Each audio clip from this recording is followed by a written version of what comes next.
I see dead engines. I see them everywhere. They ride around like regular engines. They don't even know they're dead. Hey guys, if you've been following my videos any length of time, you know me. I'm Ken Ellison. I'm your engine guy. And you know I like to teach. You know all of my videos are instructional videos. I don't teach the same thing that everybody else shows. I'm not going to sit here and do dyno pulls. I'm not going to sit here and show you how to run a $50,000 piece of equipment that you're never going to own. All of my videos are designed for you to be able to take the information that I give you and put it to work right away and build a better engine. Everything that I teach is completely and totally applicable. It's transferable immediately to what you're doing. I don't try to sensationalize anything. I just try to stay focused on building engines and be user friendly. And I want to tell you the biggest problem that I'm having nowadays with trying to pass my knowledge on to other people is the amount of bad information that people have been downloaded with in their brains. That they got stinking thinking from so much of what's on the internet and on television and even in some books nowadays. Things aren't accurate like they used to be. When I grew up, I didn't have access to the internet. I grew up pre-internet. And, you know, way back when, you know, when I was a kid, we had MTV, and MTV used to do music videos. And then, you know, that's been a joke for years about, I'm old enough, I remember when MTV did music videos. Well, I always tell people, I'm old enough when I remember when the internet was the information highway. It's no longer the information highway. It's the advertising highway. And the internet is designed to get inside your wallet. Now, I'm not going to sit here and tell you that that's completely and totally a bad thing, but good information doesn't flow like it used to. When I got in this business and I was on my own, I went in business for myself at the age of 17, and I had very little experience. I had 2 years worth of being an apprentice, and long story short, I bought the shop with help from my dad, thank God. He really had a lot of trust in me, but he helped me buy the shop. And to make a long story short, when I had a problem, I had to turn to books. And back then, books was written by credible sources. People like Smokey Yunick and Grumpy Jenkins and Walden Wilson, great engine builders. And that's where we got information from. And now a lot of you guys are getting information from, you know, Todd down the street who tore his engine apart for the very first time and did a video, and he's sitting here telling you about it. And you guys are following things. It's not factual. And when someone comes into me a lot of times and they want to talk to me about what I'm building or how I'm going to build it, or they're just trying to get some general information, trying to deprogram people out of some of the stuff that they've heard from everywhere is really difficult. But you have to understand that everything nowadays is done in such a manner to generate a large social media response, to generate large following on television, or sell a lot of books or magazine articles, or nobody cares about it being as accurate as it once was. Things have gotten bad when it comes to that. Being honest and being accurate is not nearly as important anymore as being popular. Popularity is what pays the bills, and that's why so many shows, even just on social media, where YouTube channels where everything's a dyno pull. Dyno pull don't teach you nothing, not much anyway. When are you ever going to be using a dyno? You know, it makes a lot more sense if somebody shows you how to use a micrometer. It makes a lot more sense to me if somebody teaches you how to adjust valves. That's why I do the things I do. This is what I want you to know.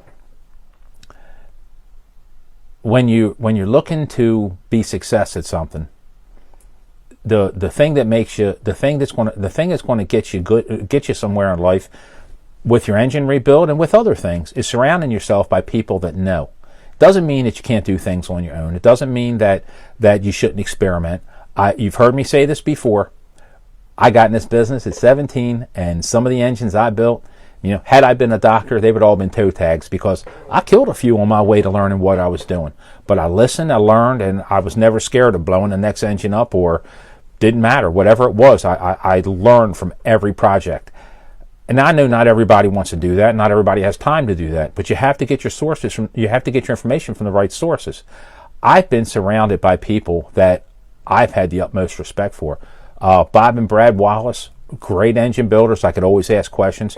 Jim Bunty, great engine builder. A friend of mine that I could always ask questions. I knew who to call. I'd get through the tech departments. Sometimes I would talk to somebody, and I knew that sometimes the person didn't know any better than what I knew. Didn't know any more than what I knew, I should say. I'd hang up, call back, get a different guy on the tech line. Nowadays, you guys are, every time you want to build something, I wouldn't say all of you, but you get online and you go into a Facebook page and you say, hey guys, I'm going to build a 440 Chrysler. Can somebody tell me what kind of budget build I can do? And then you get information from an electrician and a plumber and this and that. I'm not saying none of these guys don't know what they're talking about, but none of them have huge experience like an engine builder would. Now, I'm not telling you that you have to come to a guy like me, but you ought to sit back and think about where you're getting your information from.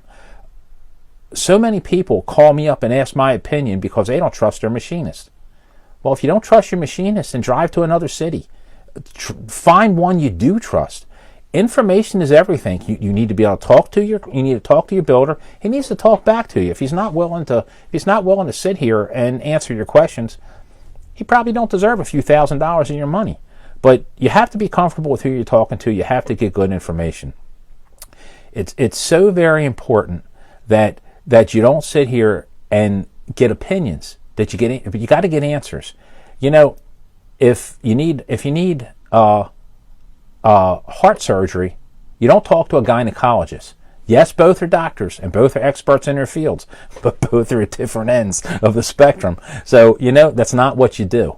And, I have a lot of people that they'll come into my shop and they'll bring in a block and cranking rods and heads, and we're doing all the machine work.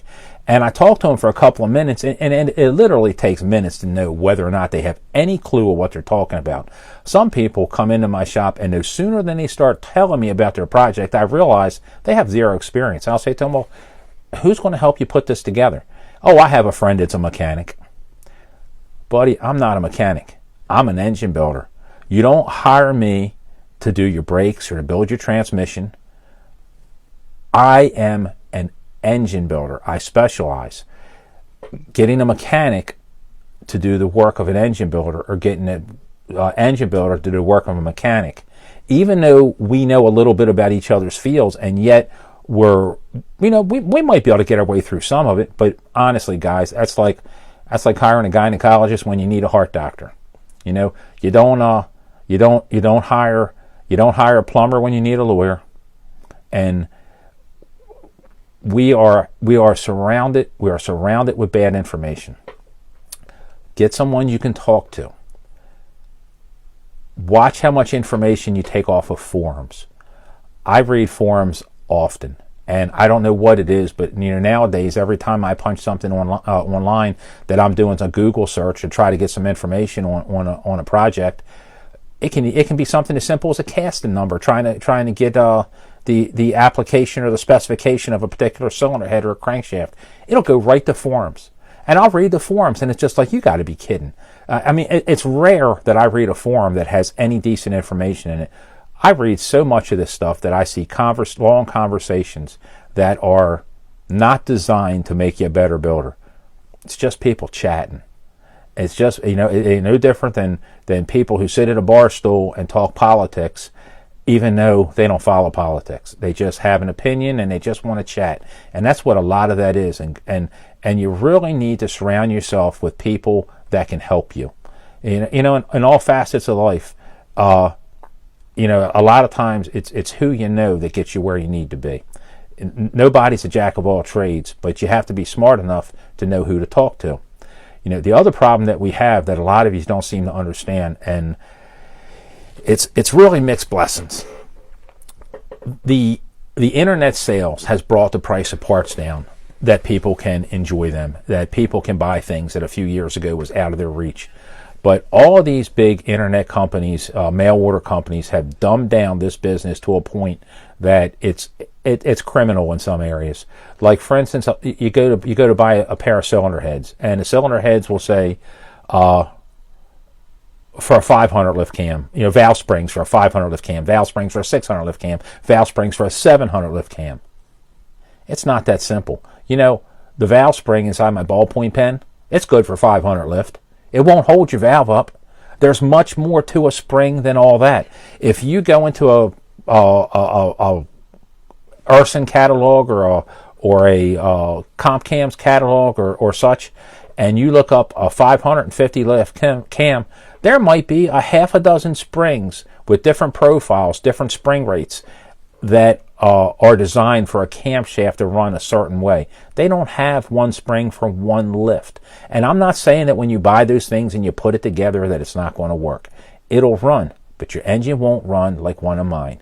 Your engine won't run like your engine builder could put something together. Believe me when I say it won't run like one of mine. I don't put myself on a pedestal like I'm the only one who knows how to do this. But if you want to build a really nice engine, you need to have a little bit of experience. You know how to mix the combination of parts together. The older guys, especially in the muscle cars, if you sit back and think about like a 1970 350 Chevy and then think about, say, maybe one that's like 1992 or something, there's a world of difference, and they're both 350 Chevys. Take a 302 Ford from 1969 and compare one to an early 90s, with roller cam setup. No comparison.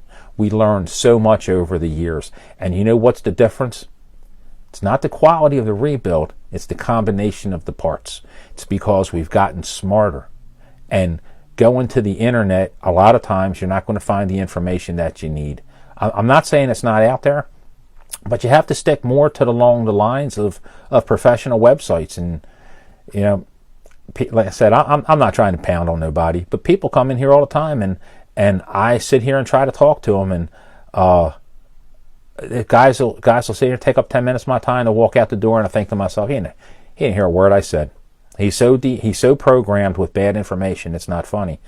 But all engines are not created equal. If you build a 350 Chevy and I build a 350 Chevy, and if they were actually on a dyno, and let's say they both made the same exact horsepower, that doesn't mean they're created equal. It doesn't mean they're going to run exactly the same. Some engines are more prone to running poorly when the weather changes.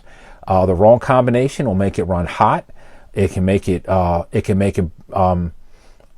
to start on hot days. It can be hard to start in cold weather.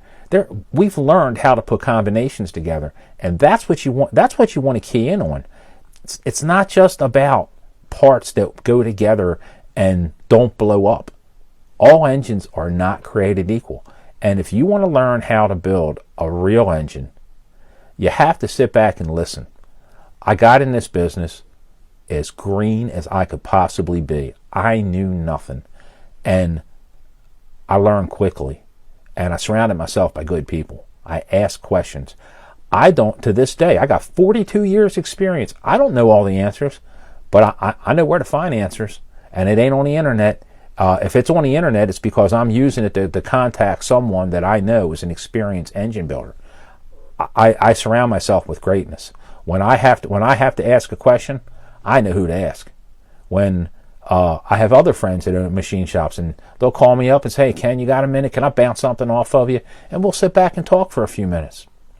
Guys, stop taking advice from people who don't know. Stop buying parts online and just assuming that because they're sold from a company that they're positively quality parts. And honestly, I might have said that a little wrong. I'm not telling you can't buy parts online. Find out if they're good parts. I'm going to tell you why, and I'm going to tell you why. I'm going to leave you with this, and this will be the last thing I'll beat on you for. The internet is so inaccurate when it comes to information. And I'll make a confession. If you go online and you look at a lot of my reviews and the people who've checked in on my Facebook page who said it was in my shop, a lot of it ain't even true. A lot of it is all people who have given me 5-star ratings. I've never met them. They've seen my videos. They think I'm a nice guy. And you know what? I appreciate that, and I got a lot of experience, and I'm not going to sit here and say that I don't deserve that rating, but that person didn't know it. The internet is full of poor information. Just like a lot of times, I've been around for 42 years. Everybody don't love me. I've had some issues over the years, and people are more inclined to talk bad about you than they are to talk good about you. So if you go back and look at ratings, ratings sometimes only slam people. Sometimes people get online and give you good ratings. And I know I'm kind of talking around in circle there, like it's kind of contradictory a little bit. But my point is that it's very difficult to get online with somebody that you absolutely don't know, and to sit back and evaluate whether or not there's a good shop. Use your common sense. Buy quality parts. Quit looking for the most inexpensive rebuild you can find. Now, if you want to go that route, okay, but you got to understand that the cheapest engine money can buy is going to be the cheapest engine money can buy. And I have people sometimes who get on my Facebook page or my YouTube page, and they'll speak very poorly about me, talking about how expensive I am. Well, if you knew how much time I put into something, you wouldn't feel that way.